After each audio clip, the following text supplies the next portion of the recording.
Welcome back to another episode of Home Sweet Home Cooking. I am Rocky, your host, along with my mother Kathy in Kathy's Kitchen again. Today is football day. It is a Monday. We're going to be doing a couple more of the football tailgate party kind of crowd appetizer pleasers things. My mom has this chili cheese recipe that we liked. Very simple one. Was just a can of chili and a can of cheese soup or nacho cheese or something like that, and you heat it through. This one is kind of the same, it's just a little more elaborate, it's got a little bit more going on. So, what ingredients go in it? And they are chili with no beans, Velveeta cheese, cream cheese, salsa, and of course a bag of chips. And now that you know what the ingredients are, what do? Well, you take a crock pot and put in your chili. You're going to put in your salsa. And you're going to put in your cheeses. So it's one 15-ounce can of chili with no beans. Now that's hard. Yeah, that's real hard. And 1 cup, 8 ounces of salsa. 1 8-ounce package of cream cheese, I cubed it up.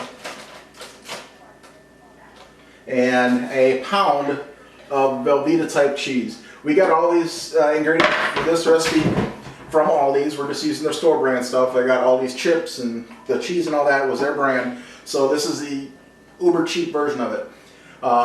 So the difference is between her chili and cheese sauce. This is chili with cheese, processed cheese melted down, cream cheese, and salsa. It can be very similar. It's going to go on high for a couple hours. And we'll get it going. And while I'm going to clean this up and get set up for the next recipe, there's 2 recipes to this video. Y'all watch the intro and I'll be right back.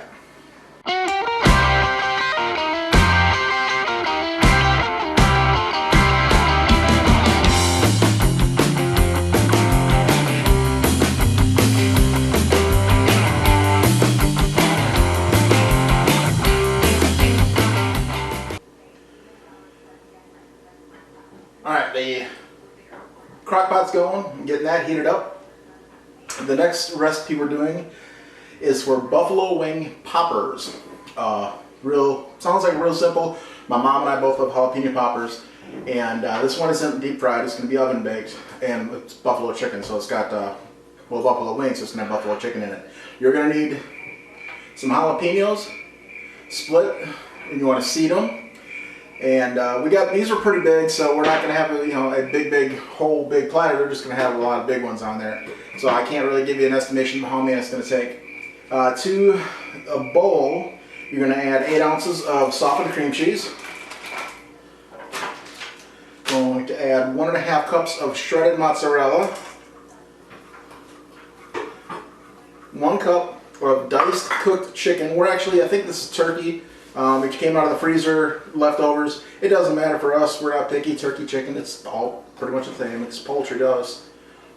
And 1/2 cup of blue cheese dressing. And 1/2 cup of a buffalo wing sauce. In this case, we're using Frank's because we put that on everything. There's something, that's how the commercial goes.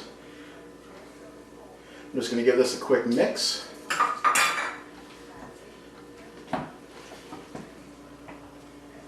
Alright, I got the chicken and cheese mixture blended pretty well. My mom's still working on seeding some of these peppers. I'm going to go ahead and start filling them so I can tell her when to stop. You're just going to take a little bit of the chicken and cheese mixture and put it in each half of a pepper. Now I did grease the pan. I don't know how much this is going to spill over, so it'll keep it from sticking to the bottom, burning to the bottom, make cleanup a little bit easier. Come on. You could put this in a bag and pipe it if you had a sturdy enough piping bag.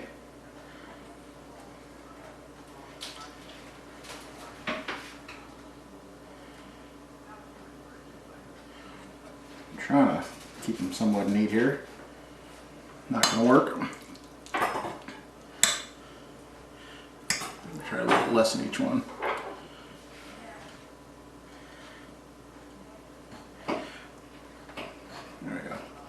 That's just it. You're just going to fill up the little boats, and when I get these filled up and ready to go in the oven, I will get back to you because there's one other addition that we're going to make to this.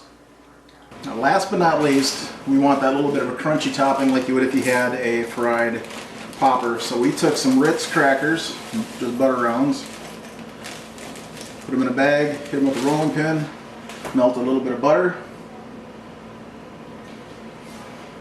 I'm going to mix that in.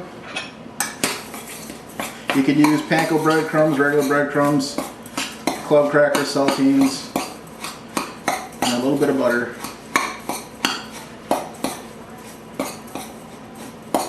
And once it's mixed good, you're just going to sprinkle it on top of your poppers. Yeah, it should be.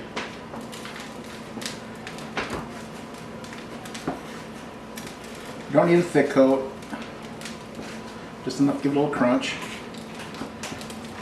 Now the recipe says 350 degrees. It has 3 different times in it. If you want them to be hotter, you take them out after 20 minutes. If you want them to be medium, you take them out after 30 minutes. If you want them to be a little bit milder, you let them cook for a full 40 minutes. And the baking should reduce the heat of the jalapeno somehow, magically, I don't know. Burns off the calories or something like that. Well, it's not calories. I mean, it burns off the carbs. Yeah, the capsaicin. I don't know if that's true or not. No. But we'll see. Well, they're saying that the longer you cook it, and it's true. If you cook a pepper, it has less bite. So, but we're probably just gonna do 30 minutes. We'll go right in the middle, so that way we can have a justification of the next time we make these, roughly how long. But that's what they look like now. They're gonna go in the oven as soon as it's preheated, and we will give a taste test when they're done.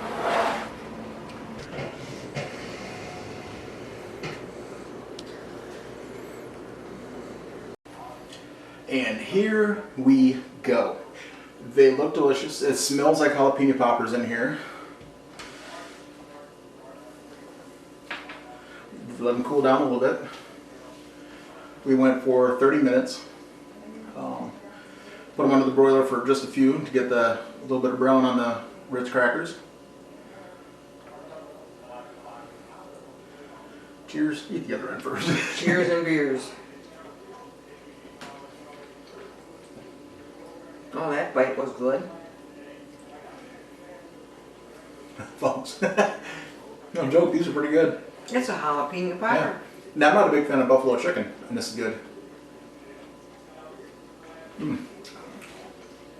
I've always been a fan of jalapeno poppers. I don't like them at all, do I? No. Like these, the pepper's a little bit firm yet, a little bit crunchy. They could have gone another 10 minutes. They would have should have should have mellowed, I guess. Okay. Would have mellowed out a little bit for another 10 minutes, but we didn't want them to be that weak in flavor because we don't like things hot, but we like We like things hot. we like hot things. You know, my ideal breakfast is jalapeno poppers and Ketchup, onion rings. yeah. All right, folks, this is pretty easy to put together. My fingertips are burning a little bit from dicing up and slicing up the jalapenos, but I think it's well worth giving it a try. So we're gonna get this moved off to the side, and we're gonna try another appetizer that we made, the other one that we made. Be right back. Alright, second recipe of this one is the chili cheese dip. Again, the original one was just a can of chili with no beans and a can of cheddar cheese soup or nacho cheese. You just heat them up, mix them together, you can do it in the microwave. This one here is the Velveeta one. The Velveeta didn't quite finish melting through on this. It could go a little bit longer, but we're going to eat it anyway because it's close enough. And it is Velveeta and cream cheese and salsa and a can of chili with no beans. And I think this one's going to be a little bit creamier. It's very hot, so we're going to have to let this cool off a little bit before we can slide it in our face holes. Because it's literally bubbling in the crock pot. I like those better than just the chili and the cheese. I really do. What do you think? Better this way or better the other way? The other way's faster. I like them both. Yeah. But the other one for simplicity's sake, but this one's not hard either. That's why when I do these videos, I try to do one crock pot, a simple throw together in the crock pot, and something a little more elaborate. This didn't take very long to put in the crock pot and go. And while you're doing that, then you can start your meal or start your more elaborate appetizers, sides, orders, whatever, and it'll give you time what's in the crock pot. That's why I do one crock pot and one regular meal with this. So, if you want to make a bigger batch of this, I mean, this is one bowl is it made more than that. I just scooped out one bowl's worth. There's probably 3-4 times as much. But if you do a double batch and you want to stretch it even further, I could say throw in a can of drained corn and a can of drained and rinsed black beans. Mm-hmm. And you'd have that corn and black bean salsa kind of ish to that as well. Or you could use corn and black bean salsa, doesn't matter. But that would give it a whole other flavor, give it a little more crunch, a little more pop. Maybe some roasted red peppers in here for color. I was thinking of black beans. There's, or green onion. Take some Oh yeah. sliced green onion and put it on top. I think would be fantastic. Yeah. But this is another simple dip. This has always been one of my favorites, the simpler version, but I think I like this one better. And leftovers, if you have leftovers, that's fine. Imagine scrambled eggs, or an omelet with some chili and cheese in that. I think it'd be great on an omelet. I think this would be great on a bagel. Don't like bagels. Well, she doesn't like bagels, but I like bagels. I think this would be really good on a bagel in the morning. I think it's really good. So give it a try. Give it a thumbs up if you like the recipe. If you have your own tailgate recipes, please make sure you put them in the link or in the comment them down below, because I would like to try some more of what y'all have. We've got 2 more recipes going today. We'll link these together when we put the video up, and link some of our other videos to it so you can see all of our tailgate videos. We're probably going to quit after this one for now. I know there's a couple weeks left of football season, but we can't do this every week because I am on a diet. But thank you for watching. Should be. Yeah. Thank you for watching, folks. Have a great night.